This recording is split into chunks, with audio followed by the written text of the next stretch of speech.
যেরকম শিখিয়ে দিয়েছে তৃণমূল প্রেশার দিয়ে সেই রকমভাবে বলছে, প্রেশার দিচ্ছে, মিথ্যা কেস দেবে, বাড়ি ভাঙচুর করছে, মহিলাদের উপর অত্যাচার করছে, শ্লীলতাহানি করছে, মহিলাদেরকে রেপ করে দেবো এই ধরনের হুমকি দিচ্ছে, সেক্ষেত্রে চলে যাচ্ছে। তবে একটা কথা আমি বলবো, যারা আমাদের আইএসএফের হয়ে লড়াই করেছিলেন, আইএসএফেরকে মানুষ খামচিহ্নকে ভরসা করে ভোট দিয়ে জিতিয়েছিল, যারা তৃণমূলে যোগদান করছেন, আমি এতটুকুই বলবো শুধু তাদের উদ্দেশ্যে যে আপনারা মানুষের মূল্যবান ভোটের দামটা দেবেন।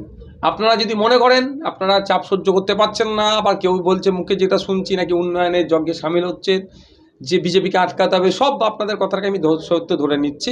আপনাদের কাজ হবে কি, মানুষের যে রায়টা নিয়েছিলেন সেটা পদত্যাগ করবেন, পদত্যাগ করে আপনি তৃণমূল যাকে ভালো লাগবে সেখানে জয়েন করুন। এই ভোট নিয়ে মানুষের বিশ্বাস আস্থাকে নিয়ে অন্য দলে ঝাঁপ মারবেন না। লোকসভার ভোটের রেজাল্ট ও খাতায় কলমে আছে, ওই তৃণমূলের খাতায় কলমে আছে।